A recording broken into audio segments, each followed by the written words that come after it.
Hi everybody, Peter Osmo here.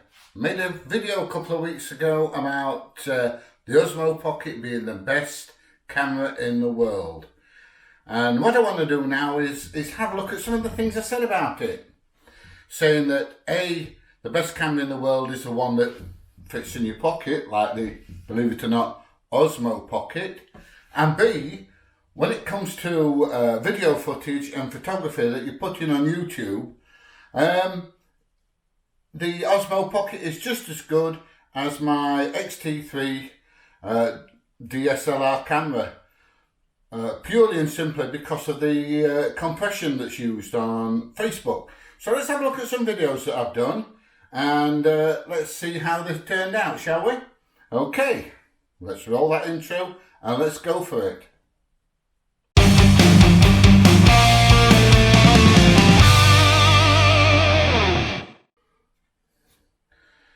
So one of the first things I said was the best camera in the world is the one that you can take with you anywhere, or it's the one that you've got with you at that moment in time when you need a camera. And the Osmo Pocket lives up to its name. It fits in your pocket. It can be with you anytime. And as I said in my previous video, and I will leave a link to it up here or wherever it turns out. I did say in the previous video that the Osmo Pocket goes with me everywhere apart from like in the bath, in the shower, and if I go for a swim. And I don't go for a swim very often, my hair takes too long to dry. So, you know, that's what makes it such an excellent camera for me. It's with me all the time. The second thing I said was that the photos and the videos that this camera produces, when you put them on YouTube, they stand up alongside any other camera. They stand up alongside my Fujifilm X-T3 on Facebook and YouTube, basically because of the compression that's used.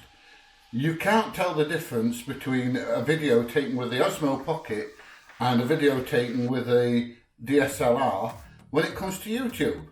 So let's have a look at some of the photos and footage, and I'll put my teeth back in a minute and we'll be able to, you know, get there. And have a look at some of the footage and just compare them side by side, and let's have a look, see what you think. Let's go for it.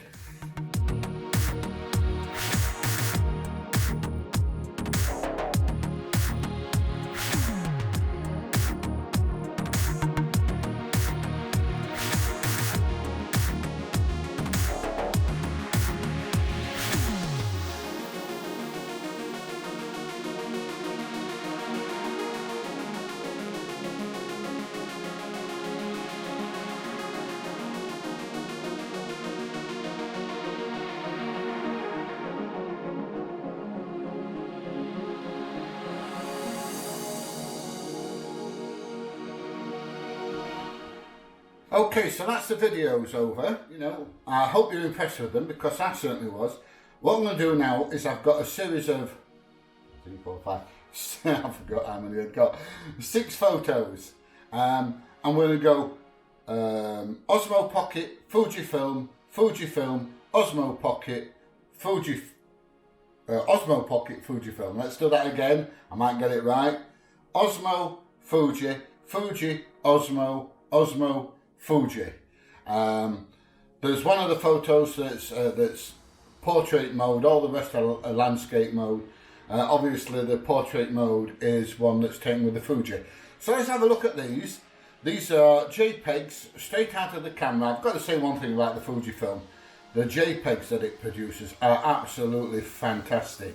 They really are. I've never had a camera that takes JPEGs, and I mean I usually use RAW.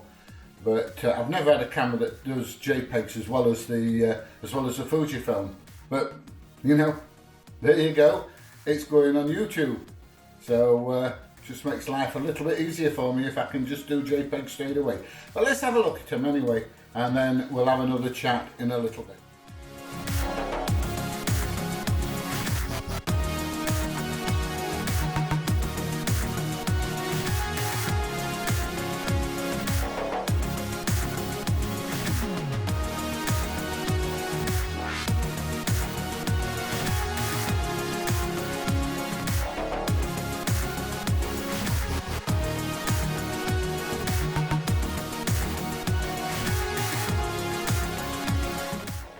So there you go. What do you think? Are you impressed? Do you like the quality of the stills photos from the Osmo Pocket? Can you see now what I'm saying about, you know, the Osmo Pocket is such a fantastic camera when it comes to YouTube and Facebook and things like that, because the picture quality, although it's not as good as a Fujifilm if you're making them into large prints, etc, etc, for Facebook it's perfect. You know, it's absolutely fantastic. One of the other things I found with the Osmo Pocket is I don't get any focusing issues. Occasionally with the Fujifilm, now whether this is me or not I don't know, because I'm not, you know, particularly up to speed at taking videos with a DSLR, but I find that it goes out of focus occasionally and I have to do a shot, you know, a couple of times, sometimes 3 times to get everything perfect as I want it, or as perfect as I can get it. And I don't get that problem with the Osmo. All I do is point it and take the video. Play it back on my phone, have a look at it, yeah, that's fine, and off I go. Whereas with the Fujifilm, sometimes, you know, when I zoom in I can see that it goes in and out of focus a couple of times, which is obviously no good. Some of the clips that I use on here, then obviously I use for stock footage, and I'm going to talk about stock footage very, very shortly. I'm very new at it, but I do have 1 or 2 ideas. So, if you like this video, please let me know. If you agree or disagree, please let me know. Please give it a thumbs up, please subscribe, and we'll see you in the next one. Bye bye for now.